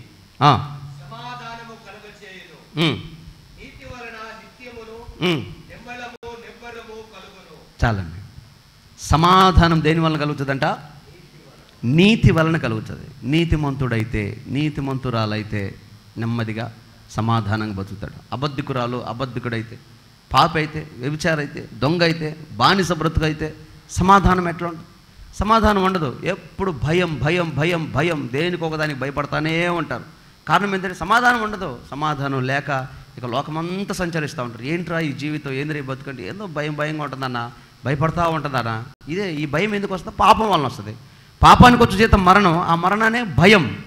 ఆ భయం ఎందుకు పోయిద్దంటే నువ్వు నీతి లేకపోవడం, నీ జీవితంలో నీతి లేకపోవడం వల్ల నీకు భయం వస్తుంది. అందుకే దేవుడు చెప్తాడు, నీతి వలన సమాధానం కలుగుతుంది. సమాధానం మంచి మనస్సాక్షిని కలుగు చేస్తుంది. దేవునికి స్తోత్రం. అప్పుడు మనిషి నిబ్బరంగా ధైర్యంగా బ్రతకగలుగుతాడు. అది ఇంక బై బర్త్ రావాలి, లోపల పుట్టాలి సమాధానం అనేది. అప్పుడు నిన్ను ఏమి కదిలించలేదు. ఈ పక్కన 1000 మంది కూలినా, ఈ పక్కన 10,000 మంది కూలినా అపాయముని యొద్దకు నువ్వు కూడా నిబ్బరంగా ఉంటావు. ఎందుకు తెలుసా? నీ అంతరంగంలో నీతి స్థాపించి ఉంది ఆల్రెడీ. ఆ నీతి నీకు సమాధానం నెమ్మదిగా ఉంచుతుంది.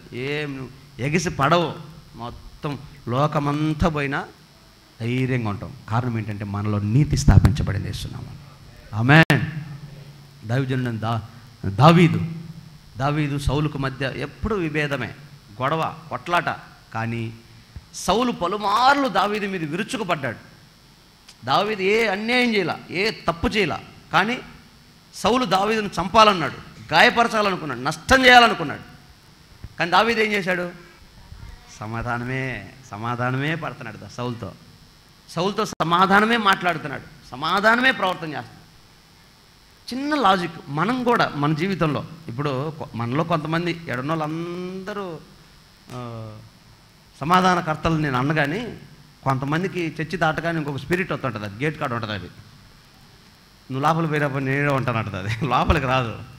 వస్తే వదిలిపోద్దని లోపలికి రాదు. వచ్చినంతసేపు బాగానే ఉంటుంది, బయటికి బాగానే తగులుకుంటుంది. అది ఇంకా తగులుకుంటే ఏం చేస్తుంది? ఆటోలోనే మొదలవుతుంది అసమాధానం, బండి మీదే మొదలవుతుంది అసమాధానం, ఇంటికాడంతే, పొలంలో అంతే, అంత అసమాధానంలోనే ఉంటుంది. రేపుతానే ఉంటారు వాళ్ళు, గొడవ రేపుతానే ఉంటారు. ప్రశాంతంగా బతకరు, అసలు సమాధానంగా ఉండనివ్వరు. అయితే ఈ రెండో క్యారెక్టర్లో ఒకవేళ దావీదు లాంటి మనసు నీకు ఉందనుకో, ఇక నువ్వేం చేస్తావు? ఎగుస్తున్నా లేస్తున్నా ఆ పొంగుని అన్ని చేస్తావు వేస్తున్నాము. ఆమేన్. సమాధానపరుస్తావు. సౌలును దావీదు సమాధానపరిచినట్లుగా సమాధానపరుస్తావు. అరే అటు మాట్లాడకూడదమ్మా, అట్లా అనకూడదయ్యా, అటు చేయకూడదయ్యా, మనం చర్చికి పోయే వాళ్ళమయ్యా, పోతే పోనీలయ్యా, వస్తే వచ్చిందిలయ్యా, ఉంటే ఉండనీలయ్యా. సర్దుకుంటే సమాధానం, సహిస్తే సమాధానం, ఓర్చుకుంటే సమాధానం, నెమ్మది. అయితే లోక సంబంధమైన ఈ సమాధానం ఒకటైతే పరలోక రాజ్యాన్ని గురించిన సమాధానము తెలుసా? సంఘం గురించి, ఆత్మీయత గురించి, దేవుని రాజ్యాన్ని గురించి, దేవుని ఎదుట నిలబడి పరిశుద్ధత గురించి లెక్క అప్పచెప్పే ఆ సమాధానం కూడా ఇంకోటి ఉంది. మనం ఇంకా భూమి మీద సమాధానం గురించి మాట్లాడుకుంటున్నాం. కాబట్టి ఈ ఎంత దినాల్లో ఇహమందైనా పరమందైనా నువ్వు మేలు పొందాలి, సమాధానం అనుభవించాలంటే నీకు నీతి స్థాపించబడును గాక. నీతి కార్యాల వలన, నీతి వలన సమాధానం వస్తుంది. నీతి అంటే ఎవరో కాదు, మన ప్రభు అయిన యేసుక్రీస్తే. బర్నబా అని ఒక ఆయన ఉంటాడు ఆది సంఘంలో. దైవజనుడైన పౌలు అప్పటిదాకా ఇలా చర్చలు జరుగుతూ ఉంటే వాళ్ళ మధ్యలోకి వచ్చి, ఇప్పుడు మన వాళ్ళు వస్తున్నారు కదా, మన సహోదరులు రాడ్లు పట్టుకొని కత్తులు పట్టుకొని ఆర్ఎస్ఎస్ బజరంగ దళి మీ అంత చూస్తాం అధ్యాత్మ పోయి పేకాట ఆడేవాడికి ఆడికి పోరాదా పాడు. ఈ ఆడపిల్లల్ని ఎగిరిస్తూ ఉంటారు డ్యాన్స్ ప్రోగ్రాములు పెట్టి, సిగ్గు లేకుండా ఆడోళ్ళు మొగలు కలిసి వస్తూ ఉంటారు ఎంత ఐక్యతో. జెండా చెట్టు కాడ పెట్టి ఆడవాళ్ళు ఎగురుతుంటే నేను కోయరపాలెం పోయేస్తున్నా, ఆడవాళ్ళు కూడా కూర్చొని చూస్తున్నారు. ఇంకా సిగ్గుండాలి కొద్దిగా నాలుగేళ్ళకి అందరు కలిపి. వాళ్ళ దగ్గర పోయి ఏందిరా మీరు చేసి అశ్లీల కార్యాలు, యవనస్తులు పాడైపోవాలన్నా ఉండాలన్నా పనికి మళ్ళీ తీ అనొచ్చుగా. అబ్బా ఇక్కడ కూర్చొని మంచిగా దేవుని రాజ్యం గురించి వాక్యం మాట్లాడుకుంటూ ఏడుకొస్తున్నాడు పోటుగాడు కత్తులు పట్టుకొని కర్రలు పట్టుకొని, మీరందరూ సనాతన ధర్మంలో లేరు అని. అసలు సనాతన ధర్మం అంటే అడిగి తెలుసా? ఫస్ట్ వస్తుంటాడా ఇట్లాంటి వాళ్ళు సంఘాన్ని కలవర పెట్టడానికి భయపెట్టడానికి. పౌలు గారు అటు వచ్చారు, సంఘాన్ని జుట్టు పట్టి ఈడ్చి బయటకు వేశాడు. ధర్మశాస్త్రం లేదా? మరలా యేసుప్రభు దగ్గరికి వచ్చారు, మనకు దేవుళ్ళు లేరా? గొడవ పెట్టుకున్నాడు, హింసించాడు సంఘాన్ని, మొత్తానికి దవడవ పెట్టి కొట్టాడు దేవుడు. ఏమైంది తెలుసా? దేవుడు కొడితే 2 కళ్ళు పోయినాయి. ఎవరికి? పౌలు. ఇప్పుడు పౌలు అని ఉత్తరాలు రాశాడు సంఘాలకి, అపోస్తుడైన పౌలు. 2 కళ్ళు పోయినాయి. మరి ఎట్ట కొట్టాడు మరి ప్రభు? కళ్ళు పోయినాయి, కళ్ళు కనపడలేదు. అయ్యా నేను గుడ్డోని అయిపోయినా, అయ్యా అయ్యా కళ్ళు పోయినాయి అయ్యా. అప్పుడు దేవుడు చెప్తున్నాడు, నువ్వేం కంగారు పడమాక, మారు మనసు పొంది పశ్చాత్తాపడి సమాధాన పడితే నీ కళ్ళు వస్తాయి. మొత్తానికి పాస్టర్ గారి దగ్గరికి వెళ్ళి 3 రోజులు ఉపవాసాలు ఉండి ప్రార్థన చేసుకొని పాస్టర్ గారు ప్రార్థన చేయగానే ఆయన కళ్ళు వచ్చాయి. కళ్ళు వచ్చిన తర్వాత అప్పుడు కళ్ళు తెరవబడి ఒకేసారి మనోనేత్రాలు కూడా తెరవబడి అప్పుడు అంటున్నాడు, అయ్యా దేవుడు నన్ను కనికరించాడయ్యా, ఇప్పుడు నేనేం చేయాలంటే దేవుడు అన్నాడు, నువ్వేం కంగారు పడమాక, ఏం చేయాలో నీకు ఆయనే బోధిస్తాడు. అప్పటి వరకు అణిగిమణిగి ఉండమంటే అలాంటి వీరాతి వీరుడు సురాతి సూర్యుడు దైవజనుల దగ్గర కూర్చొని బట్టలు ఉత్తుకుంటా, మందిరం ఊడ్చుకుంటా, పరిచర్య చేసుకుంటా, ప్రార్థన చేసుకుంటా 7 సంవత్సరాలు ఉన్నాడు. ఎవరు? పౌలు. ఎన్ని సంవత్సరాలు? మన క్వాలిఫికేషన్, మన సర్టిఫికేట్లు, లెక్కలు చూడు, మన టాలెంట్, పాట, మనకు కావాల్సిన కృపావరాలు పంపండి అన్లా 7 సంవత్సరాలు పరిచర్య చేసి సాత్వికంగా సమాధానం ఓర్చుకొని ఉంటే అప్పుడు దేవుడు పరిశుద్ధాత్ముడు ఆయన్ని ఇక పో పరిచర్య చేయిపో. ఇక వెళ్ళాడు. పౌలు గారు వెళ్ళి పరిచర్య చేస్తుంటే ఒక ఊరిలో వాక్యం చెప్తుంటే ఆయన పిలిచారు, అయ్యా నువ్వు మా ఊరు వచ్చి వాక్యం చెప్పాయని. దైవజనుడు నేను పౌలు గారు బైబిల్ తీసుకొని వచ్చి నిలబడితే సంఘమంతా లేచి ఉరికి ఈ పక్కకి ఉరుకుతా ఉన్నాడు. ఒరే ఏందిరా ఉరుకుతా ఉన్నాడు? వచ్చినోడు సామాన్యుడు కదరా, సంఘాన్ని హింసించాడు, కొట్టాడు, తన్నాడు, నరికాడు, చంపాడు. ఊరి నేను మారు మనసు పొందంట, నేను మారిపోయాను, ఇంతకు ముందు లాంటి సౌలు కాదు, ఇప్పుడు నేను పౌల్ని. బాప్తిసం తీసుకున్న సంఘానికి లేక రాద్దామని వచ్చా, మీ గురించి మాట్లాడదామని వచ్చా. నిలబడండి. అబ్బా నిలబడే సంవత్సరాలు నిన్నెవడతాము నమ్మేది, నిన్నెవడు నమ్మేది? మేము వండము. ఇక పౌలు గారు ఎక్కడ పోయిన ఇదే పరిస్థితి. ఆయన ఎవరు నమ్మట్లా, ఆయన ఎవరు అంగీకరించట్లా. అపోస్తులు కూడా పారిపోతారు, పేతురు కూడా పారిపోతారు, వీడు మంచోడు కాదు. అప్పుడు బర్నబా అనే ఒకడు ఆదిమ సంఘంలో ప్రవేశించి పేతురు దగ్గరికి వచ్చి, యోహాన్ దగ్గరికి వచ్చి మాట్లాడాడు, అయ్యా ఒకప్పుడు సౌలే, కానీ దేవుడు ఆయన పట్టుకున్నాడు, ఇలా ఇన్ని సంవత్సరాలు పరిచర్య చేశాడు, ప్రార్థన చేశాడు, ఆయన కళ్ళు వచ్చాయి, ఇప్పుడు సంఘక్షేమం కొరకు ఉన్నాడంటే అప్పుడు పౌల్ని చేర్చుకొని ఆతిథ్యం ఇచ్చి పౌలు జీవితాన్ని పరీక్షిస్తే అపోస్తుల కంటే ఘనమైన సమాధానం దైవజనుడైన పౌలు దగ్గర అపోస్తులు చూడగలిగారు. శాంతిని, సమాధానాన్ని, ప్రేమని పౌల్లో చూడగలిగారు, నీతిని చూడగలిగారు. పౌల్లో మారు మనసు పొందాడు పౌలు, నీతి ద్వారా సమాధాన పడ్డాడు పౌలు, జీవితం మారింది. ఒక్క దెబ్బతో సంఘాన్ని సంస్కరించే విషయంలో అపోస్తులకు లేని ఒక ప్రత్యేకమైన జ్ఞానాన్ని దేవుడు పౌలుకి ఇచ్చాడు. ఇంకా చెప్పాలంటే అపోస్తులు 3.5 సంవత్సరాలు యేసయ్యతో తిరిగి చూసి నేర్చుకున్నారు.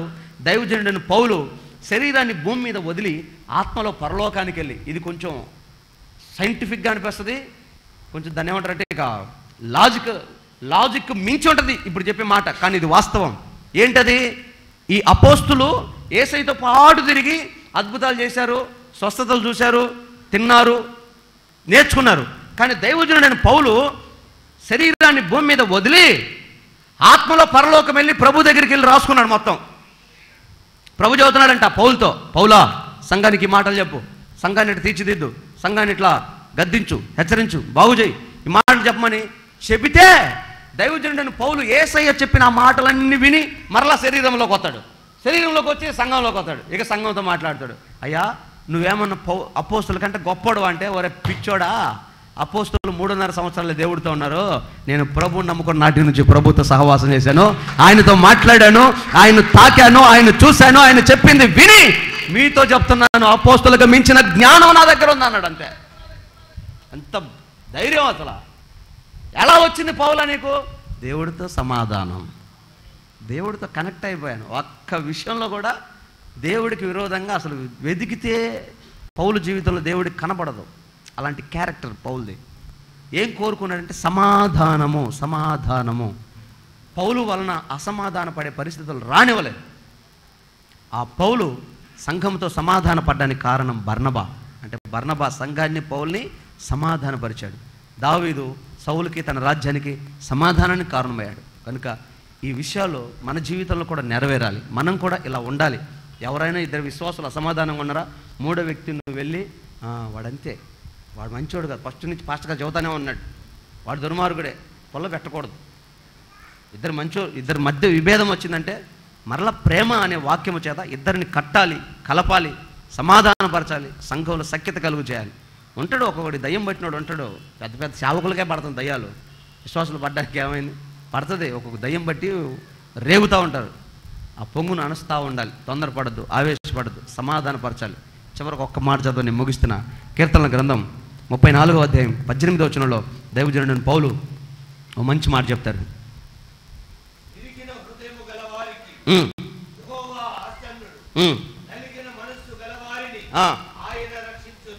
14 వచనం, 34:14 కీడు చేయుట మాని మేలు చేయుము, సమాధానమును వెదికి దానిని వెంటాడుము. చాలండి. కీడు చేయుట మాని మేలు చేయుము, సమాధానాన్ని వెదికి దానిని వెంటాడుము. చాలు. సమాధానాన్ని మనం వెంటాడాలంట. ఎక్కడ సమాధానం ఉంటుందో అక్కడికి మనం వెళ్ళాలి. అవసరమైతే దాన్ని వెదకాలి, అవసరమైతే డబ్బు ఇచ్చి కొనాలి, అవసరమైతే వ్యయం, అవసరమైతే త్యాగం, ఏదైనా చేసి మనం సమాధానాన్ని కొనాలి, సమాధానం తెచ్చుకోవాలి. ఆ సమాధానం లేకే ఈ యుద్ధాలు, సమాధానం లేకే కోర్టులు, సమాధానం లేకే పోలీస్ స్టేషన్లు, సమాధానం లేకే డైవర్స్, సమాధానం లేకే రక్తపాతాలు, సమాధానం లేకే కక్షలు, సమాధానం లేకే ఆప్యాయతలు కోల్పోతా ఉన్నారు. సమాధానం అంటే ఇవన్నీ అవసరం లేదు. ఒక్క సమాధానం ఉంటే ఆ సమాధానాన్ని వెదకమంటున్నాడు దేవుడు. ఎట్లా? కీడు చేయుట మాని. నష్టమే చేశారు, నీకు కీడే చేశారు, కానీ ఒక విశ్వాసిగా కీడుకు ప్రతి కీడు చేయడానికి నీకు ఆధారం, హక్కు లేదు. ఇక నీవు నీ సొత్తు కాదు, నువ్వు కీడు చేయకూడదు. ఎందుకంటే నువ్వు దేవుని బిడ్డవి. నువ్వు చేసావంటే ఆ నింద ఎవరికి వెళ్తుంది? దేవుడికి వెళ్తుంది. అందుకని మన చేతుల్లో లేవు, మనం కొన్ని చేయటానికి వీల్లేదు. మారు మనసు పొందాల్సిందే, సమాధానంగా బ్రతకాల్సిందే, సమాధానాన్ని వెతకాల్సిందే. కాబట్టి సమాధాన వాక్యాన్ని చేతబట్టుకొని, సమాధాన జోళ్ళను తగిలించుకొని, సమాధానాన్ని వెంటాడుతూ, సమాధానాన్ని ప్రకటిస్తూ అనేకుల్ని సమాధాన పరిస్తే మనము దేవుని కుమారులుగా పిలువబడతామంట. హల్లెలూయా. కాబట్టి ఇది మొదలుకొని మీరు రెచ్చగొట్టి పొలబెట్టి గొడవ పెట్టమాకండి. ఎవరైనా విభేదాల్లో ఉంటే, వారిద్దరి మధ్య సఖ్యత కుదరకపోతుంటే మీరే మధ్యలోకి వెళ్ళి సమాధానపరచండి. ఒక్కొక్కసారి నువ్వు మధ్యలోకి వస్తే మనమే ఇర్రోళ్ళం అవుతాం, మధ్యలో దూరిన వాళ్ళం. మీ ప్రశ్న నాకు అర్థమైంది, చెబుతుండు ప్రభు, చెబుతుండు. అయ్యా ఇంకా నెక్స్ట్ వాళ్ళకి అదే వస్తుందయ్యా, దానికి సమాధానం. నువ్వు వెర్రోడు కదా, అమాయకుడు అయిపో, అమాయకురాలు అయిపో, నష్టపో, సమాధాన పరిస్థితి చాలు, అది నీ ₹1,00,00,000 లాభం. ఆమేన్. నువ్వు సమాధానపరచు, నువ్వు నష్టపో, ఇబ్బంది లేదు.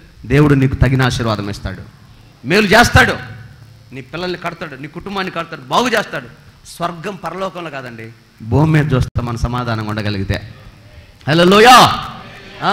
నువ్వు, నీ పిల్లలు, నీ భార్య, నీ భర్త, మీ పితరులు, కుటుంబం అంతా కలిసి కూర్చొని కలిసి భోజనం చేస్తే ఎంత సంబరం, ఎంత ఆనందం, పండగ కదా కలిసిమెలిసి ఉంటే.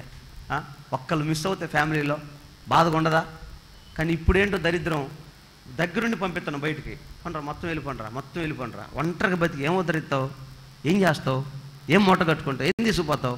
ఒంటరిగా స్నేహితులు ఉండాలి, బంధువులు ఉండాలి, రక్త సంబంధులు ఉండాలి, పిల్లలు ఉండాలి, కలిసి ఉండాలి, సమాధానంగా కలిసి సఖ్యతగా దేవుని నామాన్ని బట్టి గణపరుచుకోవాలి. అది ఆశీర్వాదం, అది దీవెన. అంతే, ఎవరితో సంబంధం లేదు, నాకు ఎవరు అవసరం లేదు, నేను ఒక్కదాన్ని బతుకుతా, నేను ఒక్కనే బతుకుతా, నేనే, అంతే. అది సైతాను గడిపోయిండు. ఒంటరిగా ఉండేవాడు స్వేచ్ఛానుసారుడు అంట. కాబట్టి ఆ స్వేచ్ఛ మనకు అవసరం లేదు. దేవుడిచ్చే స్వాతంత్రమైన స్వేచ్ఛని మనం పొందుకొని ఆయన రాజ్యానికి సిద్ధపడి సమాధాన పడుతూ, సమాధాన పరుస్తూ, అనేకుల్ని సమాధాన పరుస్తూ దేవుని వారసులుగా ఆయన రాజ్యానికి సిద్ధపడదుము గాక. కాబట్టి ఈ అంత్య దినాల్లో మరలా చెప్తున్నా, వీటి వల్ల నీ సమాధానం పోగొట్టుకోవద్దు, మనుషుల మాటల వల్ల నీ సమాధానం పోగొట్టుకోవద్దు, నీ భర్తకు నీకు మధ్యన సమాధానాన్ని కోల్పోవద్దు, నీ భార్యకు నీకు మధ్యన సమాధానాన్ని కోల్పోవద్దు, ప్రాముఖ్యంగా సంఘంలో ఆత్మీయులతో సేవకుడితో అస్సలు నీ సమాధానం కోల్పోవద్దు. ఇంకా ముఖ్యంగా దేవుడితో చాలా జాగ్రత్తగా ఉండండి. మనుషులతో విభేదం వచ్చినా పర్లేదు, కానీ దేవుని సన్నిధిని విభేదించమాక.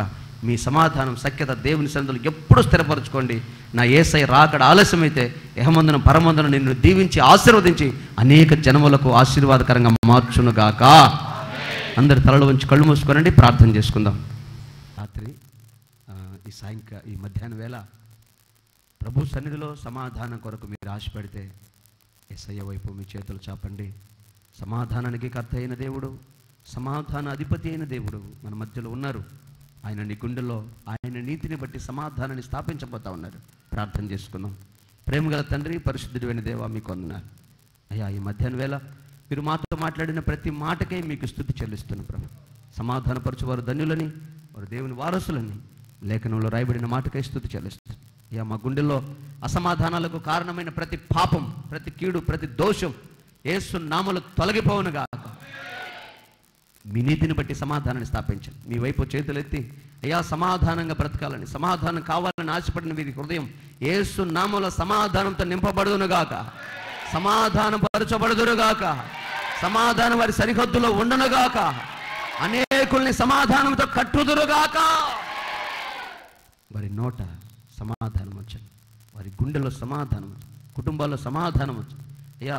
కుటుంబ పరిస్థితుల మధ్య, కుటుంబ వ్యక్తుల మధ్య సమాధానం చేత ఆ బంధాన్ని కట్టమని, బిడ్డలను దీవించి ఆశీర్వదించమని, మీరు అక్కడ పర్యంతం సమాధానం కలిగి సమాధానపు అధిపతి అయిన మిమ్మల్ని కలుసుకునే భాగ్యం నాకు, మాకు, అందరికీ మీరు దయచేసి ఇంతవరకు ఈ లైవ్ ద్వారా వాక్య పరిచయలో పాల్గొన్న ప్రతి బిడ్డను దీవించి ఆశీర్వదించమని యేసు శక్తిగల నామములో ప్రార్థించి వేడుకుంటున్నాం తండ్రి, ఆమేన్. మన తండ్రిని దేవుని ప్రేమ, కుమారుడైన యేసుక్రీస్తు కృప, మన మధ్యలో ఉన్న పరిశుద్ధాత్మ దేవుని సహవాసము సన్నిధి మనకు సకల కోటి పరిశుద్ధులకు సమాధానం కొరకు ఆశపడి చేతులెత్తి తీర్మానంతో ప్రార్థించుకున్న ఒక్కొక్కరికి సదాకాలం తోడేయుడు నడిపించునుగాక. ఆమేన్. హల్లెలూయా, హల్లెలూయా, హల్లెలూయా,